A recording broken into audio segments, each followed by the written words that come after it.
When purchasing your Minky, it's good to be mindful of the fabrics that you have on the front of your quilt. If you have a white, cream, or light fabric and you want to choose a black, navy, brown, or even a bright Minky, the fibers are going to pull through when it's quilted with the thread to the front. So you will see black or whatever color you chose on the front, so be mindful of that.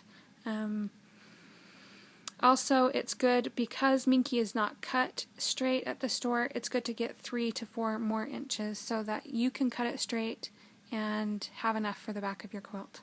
I prefer 4 inches on all sides for Minky just because it stretches and it's a little bit easier for the quilter to work with. Each quilter may be a little bit different, but that's what I like.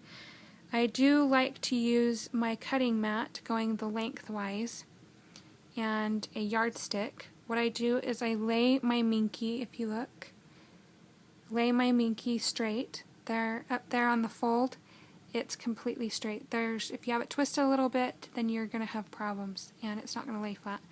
And so I match up the selvages. I use this line on the cutting mat.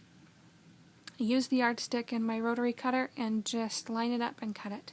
Now this is doubled over on the 60 on the width, the 60 inches, so it's much better to do it this way if you're going to piece it than to do it afterwards when it's 120 wide, and then it's really long and kind of a nightmare.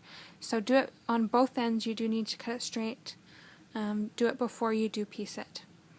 Okay, when you go to piece it, it's good to, because there is selvage, if you look close, it's good to piece it beyond the selvage.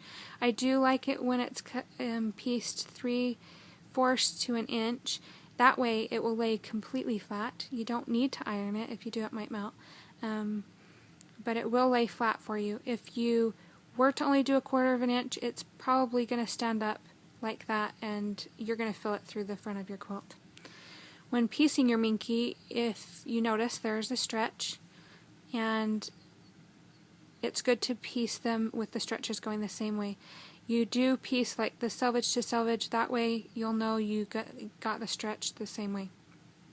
If you were to do the stretches differently, it's like releasing after I take it off the machine a rubber band. Part of your quilt's going to bunch up and the other part's going to lay flat, and then it just won't look as good. There is a grain to Minky. If you were to run your hand across it, you can definitely see. So if you don't want the back of your quilt to look like you use 2 different colors of Minky, make sure you do use the grain the same when you go to piece it. Also, it's very easy after you've cut everything, measured everything correctly, to want to pull it to get the 2 ends to match up. Please don't do that. You will have it bunching up and have some puckers or pleats it will look like, and when it's on the quilting machine it usually doesn't lay flat and it twists funny and can cause pleats and puckering that I have to unpick, which is not fun.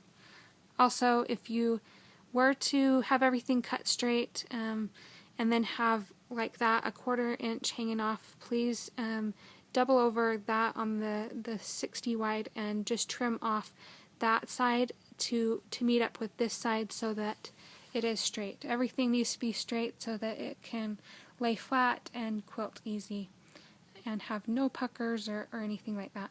The best thing to do whenever you piece a back or do a back is to cut and sew it straight. So make sure you're doing that and you'll be much happier with your quilting and the look of your quilt and everything. So if you have any other questions, please let me know. Thanks for watching.